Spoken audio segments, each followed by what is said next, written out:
trust him? Jonathan Schanzer, Vice President of Research at the Foundation for the Defense of Democracies, former terrorism analyst at the Treasury Department. Jonathan, welcome. I mean, well, first of all, the magic word, and whether we can trust him or not, is denuclearization, but it is not at all clear what can be achieved. I mean, as the former Prime Minister just pointed out, they've promised that before, and they have lied repeatedly.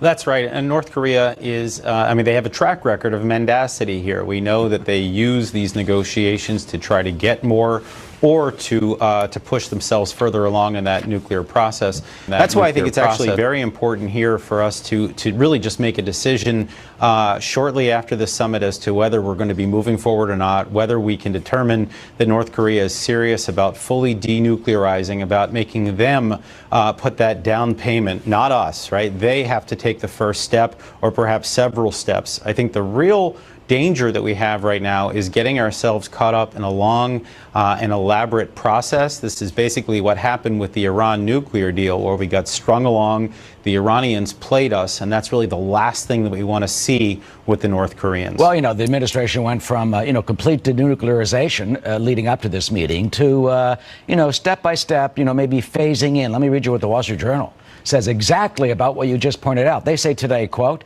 "It remains unclear how much progress has been made toward narrowing the gap between Pyongyang, which prefers a phased approach to disarmament in exchange for concessions from the U.S. and others, and Washington, which wants a rapid surrender of North Korea's nuclear capabilities.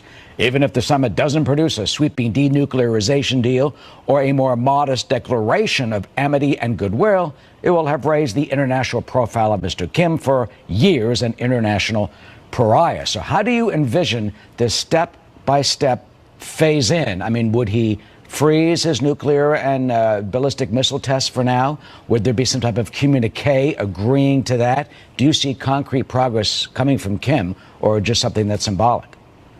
Look, I think the hope is that this is not symbolic. I hope that we see something where the North Koreans openly declare that they are going to denuclearize. They do it in front of the entire world, and perhaps begin to take steps beyond just the destruction of one facility. They take several concrete steps before the United States provides them with anything. Like what type of steps would you suggest? Well, I mean, perhaps allowing for inspectors to come in, allowing for the world to see exactly what they have, perhaps coming up with a list of things that they're going to do in terms of what they're going to destroy, what they're going to ship out to other countries. There's a lot that can be done, but I think the important thing here is for the United States to not provide anything in return. In other words, we continue to say, this is great if you do the following things, then we will begin to alleviate some of the pressure. I think the other important thing here is that if we don't see progress right away, that we have this maximum pressure sanctions campaign that we've already teed up, we've already put it into action, but then we pressed pause. I think we will need to unpause that pressure and make it clear to the North Koreans that there is a lot of pain that they will endure if they don't take some of the steps that I've just described. Well, the president kind of did pause that, by saying on the South Lawn the other day that he doesn't prefer to use that term, maximum pressure. No, that's right. And I think that it's fine for now. You want to try to keep, kind of a positive atmosphere going into this summit. I understand why you wouldn't want to increase pressure in that week leading up. But I mean, look, we have actually provided some concessions already. We've paused that maximum pressure campaign. We've also stopped some of the military activities in the area surrounding North Korea. These are the sorts of things that I think have helped them get to the table, but they are not permanent concessions made on the part of the United States. We need to make it very clear that these things are very easily re-implemented, and that there would be a price to pay if North Korea does not play ball. But again, I think the most important thing here is that we just don't get strung along in a long, dragged-out process, which I think has only benefited the North Koreans in years past. Do you expect a concrete announcement of some sort?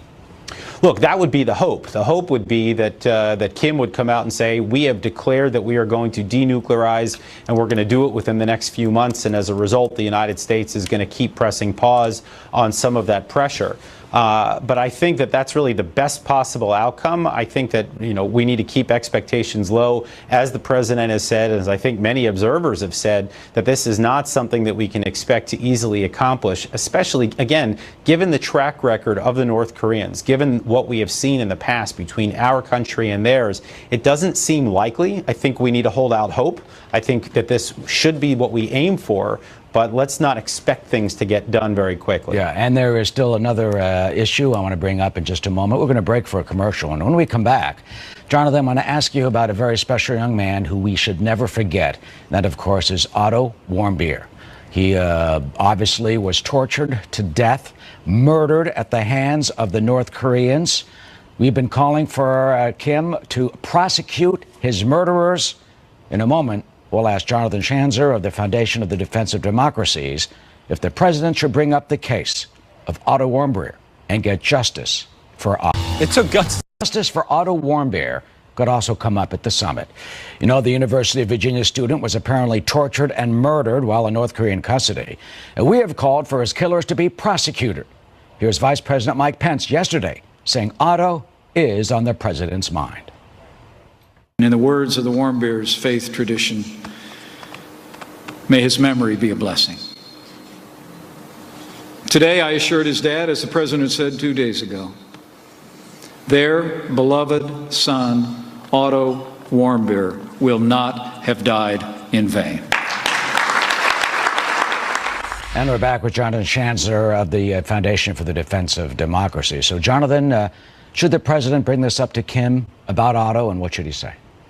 Absolutely. And I think that there are a couple things that we need to note about this. Number one, I think that there should be some kind of reparations made by the North Koreans, that there should be something done specifically to compensate the family of Otto Warmbier. I think that we should see justice done.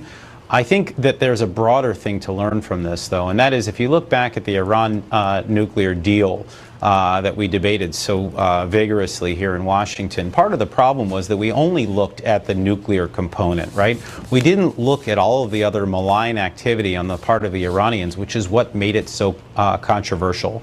So the idea of just having the North Koreans denuclearize without addressing the fact that they have engaged in so much other malign activity, whether it's the labor camps that they maintain against their own people, whether it's holding Westerners or others against their will. These are all things that I think we need to address, or at least make it very clear that just because we're going to allow for a certain amount of normalization, that we're not going to start to treat North Korea as an equal among nations. That would be not a moral agreement, but one that I think would just be expedient, which was along the lines of what we saw from the Obama administration with Iran back in 2015. Jonathan, well said. Thank you.